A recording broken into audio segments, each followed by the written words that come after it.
I am Ellie Lagan at ngayon naman sasabihin ko sa inyo yung mga tungkol sa coffee. Alam ko naman tayo mga Pinoy mahilig tayo sa coffee pero hindi natin alam saan nanggaling yung coffee, paano nagkaroon ng coffee. Ngayon para kung interesado kayo sa video na to, panoorin nyo kung ano ang mga classification o ano yung tungkol sa coffee. Tara't simulan natin to. There are 4 classification of coffee beans. The first one is varietal, and the second one is blends. The third, decaffeinated, and the fourth, organic. Varietal coffee beans from one country origin. Example, Robusta, Excelsa, Arabica, Liberica.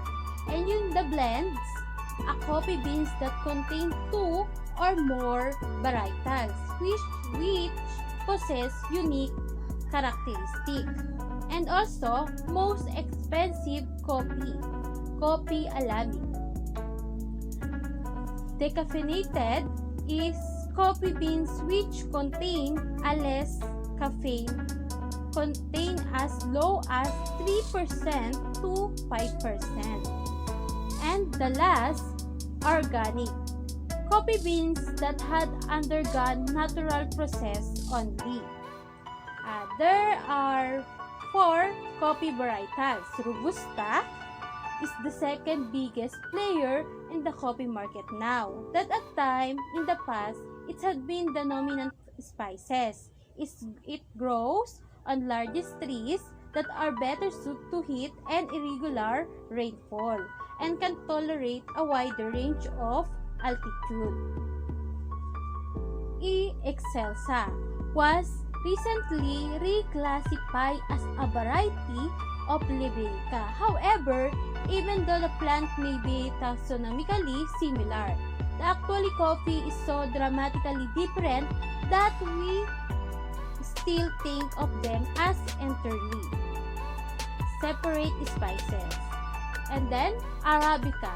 The big name in American coffee, Arabica accounts for about 60% of the world commercial coffee production. Arabica prefer to grow in light shade at the altitude with even rainfall. Arabica trees are relatively small and like apple trees and can be easily kept to no more than 6 tall for easy harvesting. And Liberica. Liberica is an entirely separate species of coffee which are very distinctive taste profile. It's grown on vigorous 60 to 30 foot trees and jungle environments, which is fortunate because it's strong enough to grow well. It would have gone extinct. Stage of coffee. A white blossom, small coffee cherries, yellow coffee cherries, and almost black coffee cherries. And the coffee plant first produced delicate cluster of white blossom, resembling to white jasmine in shape and scent. This blossom lasts only for a few days. And method of processing coffee. And next, method of processing coffee. There are 2.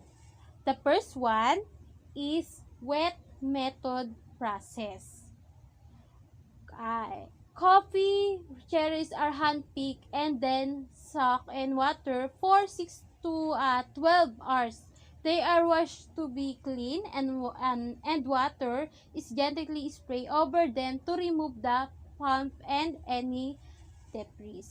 Dry method process. Yung dry method process, the oldest and most natural and the chiefest method. This is where the fruit either dry on the tree or the tree is shaken or stripped and its ripe and unripe fruit spread out. Dry in the sun. The beans are racked several times.